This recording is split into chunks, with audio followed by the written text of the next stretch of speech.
We are in, as Randy said, we're in the beginning of a new series of messages that's going to take us through Easter. And the messages, the theme has been up on the screen, and it's there right now. Upon this rock, the foundational stones of truth. I didn't get the opportunity, because I was away all this past week in Tennessee, didn't get the opportunity to get the slides sent up to Teresa or to get the bulletin notes. So we're doing this the old-fashioned way. You got to listen to me. And we just encourage you to, in the blank section there in the bulletin, to jot down some of the things that I'm sharing with you. We are going to be focusing on the words of Jesus this morning. Good thing to do. We're going to be in John chapter 14 and in John chapter 18 this morning as we look at this introductory message to the idea of those foundational stones of our faith. Jesus took his disciples away from Israel. They were actually in a pagan Gentile area when he asked them, "Who do people say the Son of Man is?" And his disciples, his apostles, gave him some various answers. Some say you're one of the prophets. Some say you're Elijah, come back from the dead. Some even think you're John the Baptist, come back from the dead.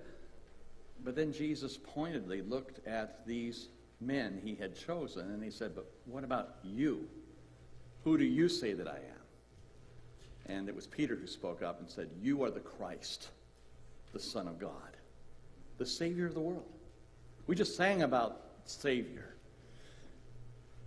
Peter was congratulated. And Jesus said, "Upon this rock I will build my church, and the gates of hell will not prevail against it." Now, he was speaking of this confession of faith. Not Peter, but the commitment that Jesus is the Christ, the Son of God. There are some core biblical principles that all Christians need to believe. And in order for us to have a faith that is going to move mountains, in order for us to have make a difference in our own lives and in other people's lives, we need to understand these fundamentals, these foundation stones of our faith. Jack Cottrell, in his book Faith's Fundamentals, said this. He said that if you look at a dartboard, you'll see there's a bullseye in the center, and all the rings are around that bullseye. In this series, we're going to focus on the heart and the core of what we believe. And that's going to be the bullseye of our truth. Now, if your house caught on fire, you would get yourself out. You would be sure your family was out. You would even go in and rescue your pets and get them out. But then, once those living beings who are important to you were safe, what else would you get? If your house was burning, what else would you run in and retrieve? For some people, it might be their financial records. For others, it might be pictures. It might be mementos. It might be Aunt Gertha's rocking chair. It's whatever has become important to you and meaningful to you is what you are going to rescue and save and protect. This happens in our Christian faith as well. There's a bullseye of our Christian faith. There are those things that are most important. And those are the things we are going to hold on to. And so upon this rock, the foundation stones of faith is going to lead us toward our celebration of the resurrection of Jesus Christ. Here's what we're going to 6 Sundays that I'm preaching. Today we're talking about the foundation stone of truth. 4 principles of who Jesus is. On March 26th, we're going to be looking at the Bible. And then on April 2nd, that Christ is coming back. So let's talk things like, or it doesn't matter what you believe as long as you're sincere. Wrong. Truth is fundamental to our lives. Truth.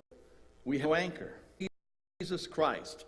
Okay, so we know that truth, but here's the big question. How do we apply that truth to our lives? How does the truth of who Jesus is in our hearts make a difference not only in the way we live, but in how we affect other people. And so we have three things we're going to be talking about this morning. First of all, we need to discuss what truth is. If you accept a claim as being true, you've made a decision. You have sufficient evidence that says that what I hear being said can stand up in a court of law. And in general, there's two ways that we accept the truth. One is by our own personal experience of it. I believe with all my heart that fire is going to burn me. Why do I believe that? Because I touched the stove as a child when my mom said, "Don't touch it, it's hot." And I understood right away what she meant. It is hot. It is dangerous. It hurts. You have an undesirable result from touching something so hot. But actually, the personal experience of things is only a small portion of what we accept as truth when it comes our way. The larger things that we accept as truth come to us through the testimony of others. Because someone was a reliable witness, we believe them.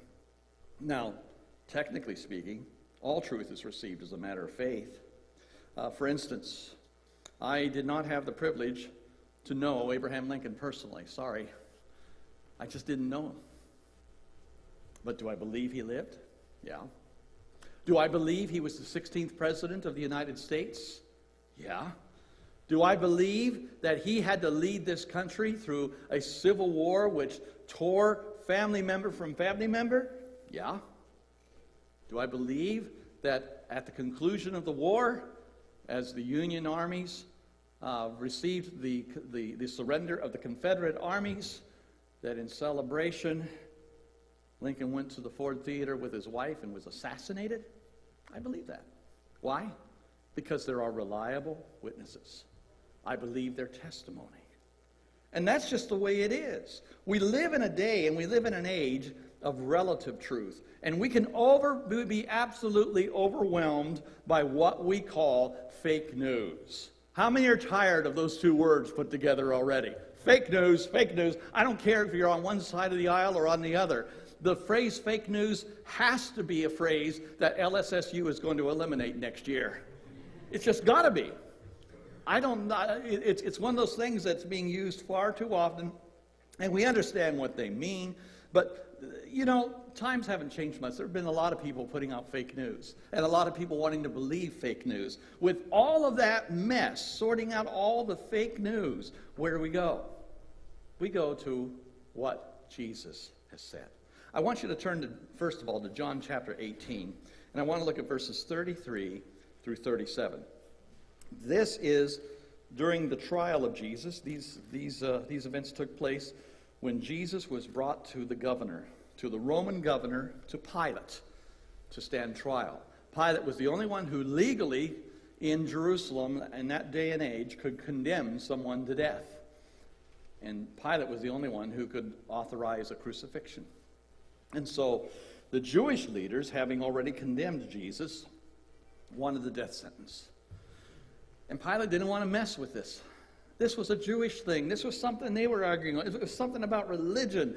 I don't want to be bothered by this. But yet Pilate knew that he could have a riot on his hands if he came up with the wrong decision, because Jerusalem was full of people who were there to celebrate Passover.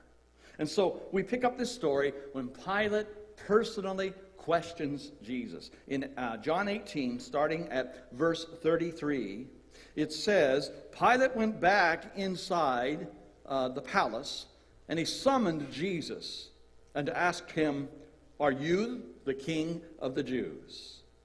"Is that your own idea?" Jesus asked. "Or did someone else talk to you about me?" "Am I a Jew?" Pilate replied. "It was your people and your chief priests who handed you over to me. What is it you have done?" Jesus said, "My kingdom is not of this world. If it were, my servants would fight to prevent my arrest by the Jews. But now, my kingdom is from another place." "Well, you are a king then," said Pilate. And Jesus answered, "You are right in saying that I am a king.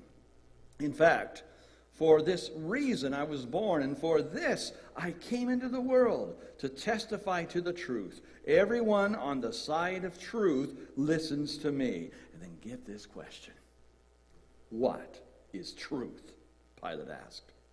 With this, he went out again to the Jews and he said, I find no basis for a charge against him. What's truth? It's not a new question.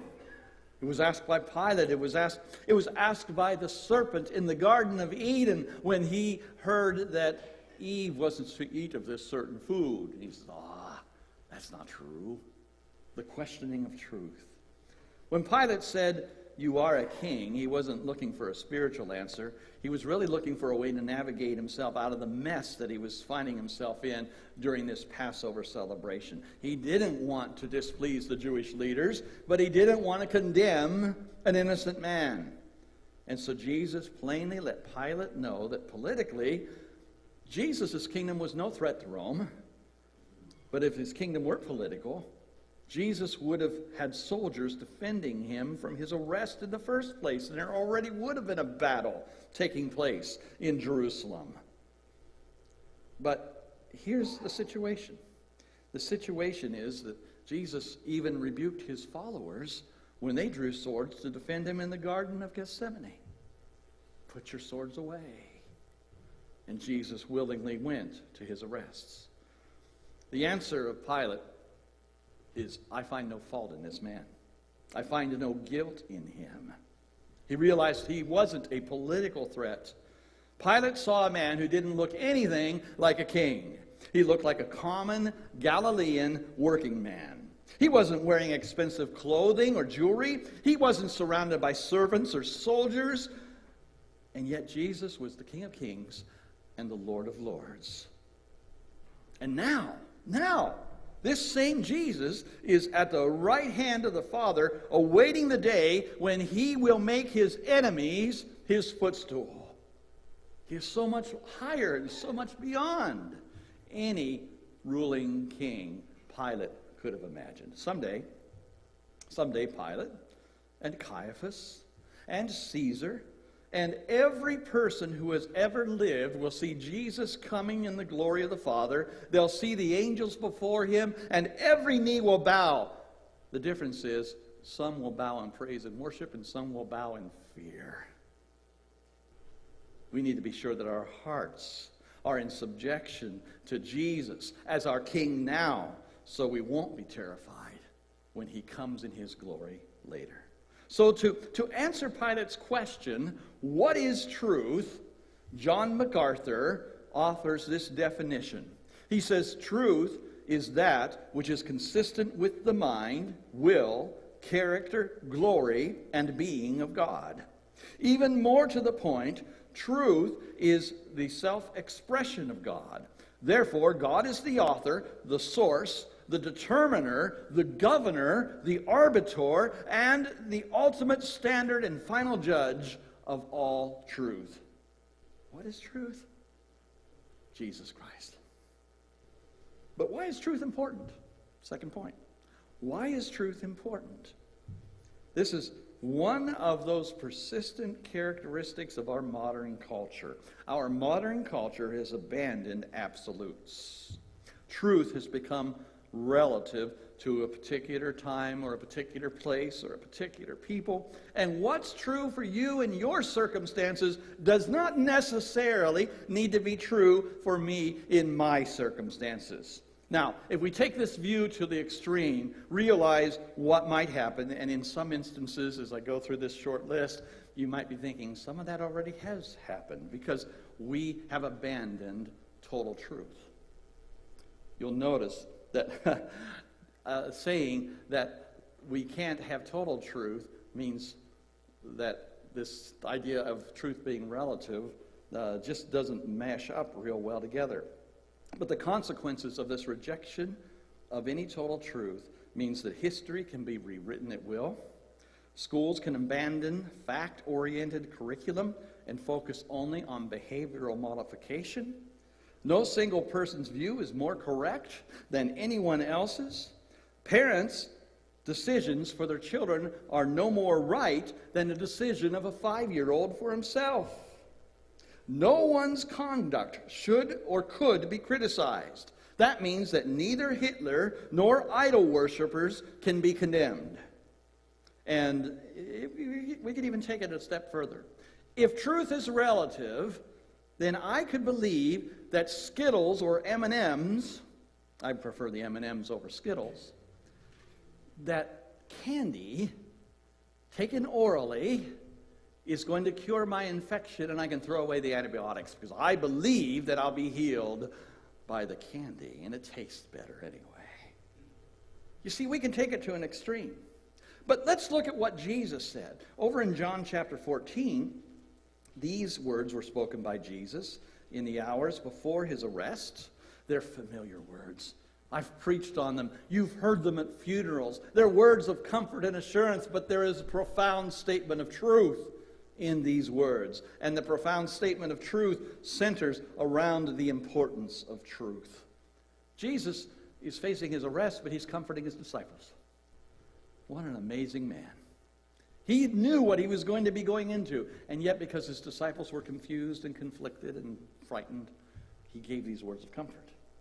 John 14, do not let your hearts be troubled. Trust in God, trust also in me. In my Father's house are many rooms, and if it were not so, I would have told you. I am going there to prepare a place for you. And if I go to prepare a place for you, I will come back and take you to be with me so that you may be where I am. You know the way to the place where I am going. And then Thomas said to him, might be why I like this story so much. Thomas said to him, Lord, we don't know where you are going, so how can we know the way? Verse 6, Jesus answered, I am the way, the truth, and the life. No one comes to me except through the Father. If you really know me, you would know my Father as well. From now on, you do know him, and you have seen him. Why? Because they had seen Jesus.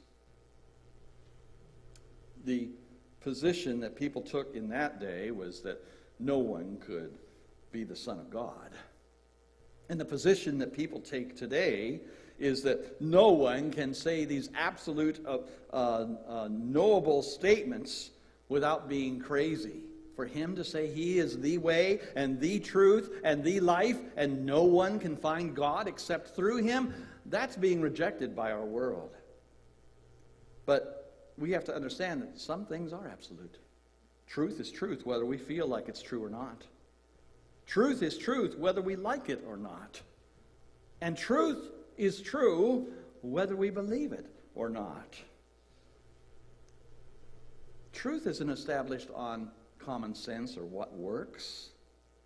Truth is established on what will last forever. And if there is an absolute truth, why do people then scoff at the claims of Jesus? If Jesus is who he says he is, why do people laugh? Why do people make fun of Christianity and of Christians? Why are you being made fun of by some of your friends because you took time to come here this morning? It's happening. Why? It boils down to this: sin. People don't want to have to be answerable to a holy God. And one of the big sins, right in the forefront of that, is pride. People want to change God into what they think he should be, rather than listening to what the Word already declares he is. Pride gets in the way and muddles up our whole idea of what it means to be a good person and what it means to be able to go to heaven. But we also see that people scoff at the truth because they're resisting change. They don't diligently seek God's truth because it takes effort to be a student of the Word of God. It's easier just for us to live as we've been living and not work so hard to deal with the realities of eternity. Let me just go ahead and enjoy my life. And if I goof up, so I goof up. And yet the truth is we need to follow the steps of Jesus. When we enjoy our sin, and when truth makes us uncomfortable, guess which of the two is going to probably go to the wayside? The natural tendency is to throw the truth away because the sin is more pleasurable. We need to start operating less in a worldly realm and more on a spiritual realm. And we need to understand how important the truth is. So we know what it is. We know why it's important. But let's understand who embodies truth. One person in all the world, in all of history, embodies truth, and that's Jesus Christ. No one else can. No one else ever has. No other human has walked the face of the earth and been truth personified. There is no one else that we could say is the way, the truth, and the life except Jesus Christ. Unbelievers generally gravitate toward this idea of relative truth. You believe what you want to believe. I'll believe what I want to believe. Everything will be fine. Because when we do that, there's no accountability. Some years ago, the Archbishop of Canterbury was speaking to a famous American actress. And as she was there in England speaking to him, he said in their conversation, Jesus is the Son of God, you know. And she replied, maybe he is for you, but he's not for me. To which the Archbishop wisely answered, well, either he is the Son of God or he is not. It doesn't matter what you believe. It's who he is. And although many people reject the idea of absolute truth, we need to understand that their rejection of that idea does not undermine what truth is. Jesus is the truth. He testified to the truth. He is the King. And we are going to hear his voice. And we need to submit our lives to him. Now, Jesus told Nicodemus in John chapter 3, that which is born of flesh is flesh, and that which is born of the Spirit is spirit. So don't be amazed when I say to you, you need to be born again. We need to understand that we go through a metamorphosis when we come to Christ. So if you wonder, how can I ever know whether I belong to Jesus or whether I am following the truth? Let's understand the answer is, have you been born again? Have you experienced the new birth of Jesus? Have you surrendered your life to him? Has he entered your life and your heart as you have been baptized and as you have recognized his power over you? Jesus often cried out, he who has ears, let him hear. Now, he wasn't just challenging people to ponder the meaning of his words. What he was saying was, don't just listen to what I say, do it. It's not enough just to listen. You need to do it. It's not enough that you know what truth is, nor is it enough that you understand why truth is important. You need to understand who embodies truth. It is Jesus Christ. Listen to him. Be a truth seeker. That's what we need to do. And so the question we have is, what will it take for us to share this kind of truth with others? Some years ago, I had a nightmare. I sat bolt up in bed, cold sweats. I was breathing heavily. And Kalita woke up concerned. Are you all right? Yeah, I just had a bad dream.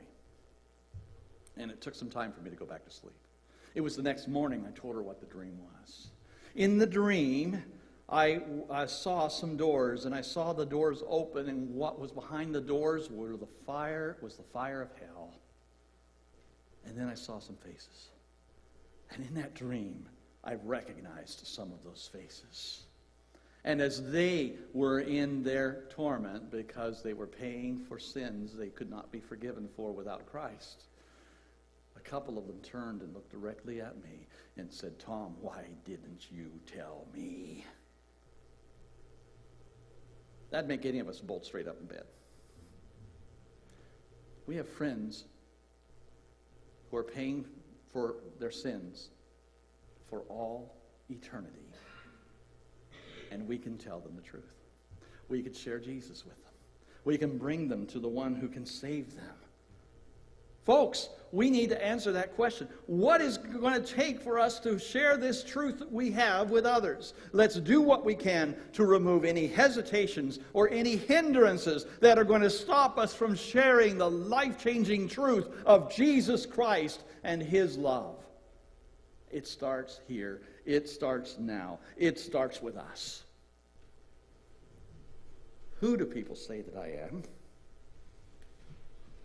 Oh, you're a great prophet. You're a wise man. You're admired and respected all over the world. Who do you say that I am? Here's the truth. He is the Christ. He is the Son of God. And that is going to make all the difference, not just in our lives, but in the difference of the lives of our friends and family members and others who need to make this decision to come to Jesus, to embody the truth, to let the truth live from the inside out. Now that's our obligation, to know that truth is a foundational stone of our faith and that we need to be living it and sharing it. And so I would encourage you, if you've got the Word and it's made its difference in your heart, you share it with others. And this morning, if you need to have that kind of truth in your life, we invite you to come and respond to Christ today. And you can do that as we stand and as we sing together. Let's stand.